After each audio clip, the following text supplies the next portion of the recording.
প্রিয় দেশবাসী, আজকে আপনাদেরকে পুলিশ নিয়ে দু চারটি ভুল ধারণা ভেঙে দেওয়ার চেষ্টা করব। আপনারা অনেকেই আছেন পুলিশ নিয়ে আসলে দু চারটি ভুল ধারণার কারণে বিভ্রান্ত হয়ে যাচ্ছেন। প্রথমত হচ্ছে matric pass police, matric pass police, matric pass police. মানে আমি কিছুদিন আগে আন্দোলনের একটা ভিডিও দেখলাম, সেখানে একজন বিশ্ববিদ্যালয়ে অধ্যয়নরত একজন ছাত্র বলতেছে যে ম্যাট্রিক পাস পুলিশ কেন আমার গায়ে হাত তুললো। আসলে এই বিষয়টা কোন অর্থে কে কোন অর্থে আপনারা দেখতেছেন সেটা আমি জানি না, তবে আমি আজ আপনাদেরকে এই ভুল ধারণাটা ভাঙিয়ে দিচ্ছি। প্রথম কথা হচ্ছে, একজন কনস্টেবল নিয়োগের সময় প্রথম এবং প্রধান শর্তই থাকে যে আপনাকে ন্যূনতম এসএসসি বয়স হতে হবে 18 থেকে 21,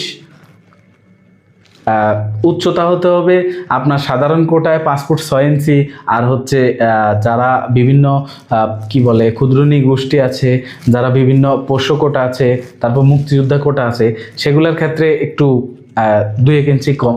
তো এগুলা যদি প্রধান থাকে, তা আপনি একটা সাধারণ কমন সেন্স মানে যে 5 পাস করছে, মানে পিএসসি বর্তমান যুগের বলে, অথবা 5 পর্যন্ত যে পড়ছে, সেও বুঝতে পারবে 18 থেকে 21 বছর পর্যন্ত যখন একটা বয়স মানে তাগড়া যুবককে কনস্টেবল পুলিশ কনস্টেবলের চাকরির জন্য অফার করে, তখন তার শিক্ষাগত যোগ্যতা কি মাস্টার্স কমপ্লিট হবে?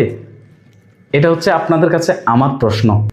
এখন কথা হচ্ছে, তাহলে 18 থেকে 21 বছর পর্যন্ত একজন সৈনিক লেভেলের অথবা কনস্টেবল লেভেলের যাই বলেন না কেন, তাদেরকে নিয়োগ দিতে হবে কেন?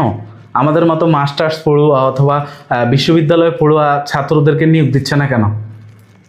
আসলে বিষয়টা হচ্ছে কি, যখন 18 থেকে 21 বছর পর্যন্ত এই নিয়োগটা কমপ্লিট হয়, একজন সৈনিকের যুদ্ধক্ষেত্রে অথবা কোনো দাঙ্গা হাঙ্গামা নিয়ন্ত্রণের ক্ষেত্রে যে পরিমাণ ভূমিকা থাকে, সেটা আসলে মানে একটু বয়সের তারতম্যের কারণে অনেকাংশে অনেক কিছু নিয়ন্ত্রণ করা আসলে অনেকেরই সম্ভব হয় না।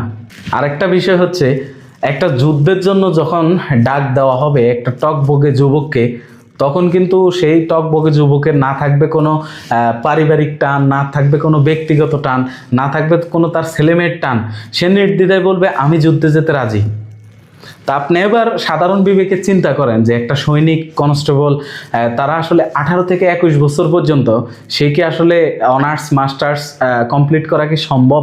যেখানে অনার্স মাস্টার্স সবকিছু এমএ সবকিছু কমপ্লিট করতে আপনাকে কমসে কম 26 থেকে 27 বছর অতিবাহিত করতে হয় জীবনের, সেখানে আপনি কিভাবে সম্ভব? আমি বাংলাদেশ পুলিশে কর্মরত আছি।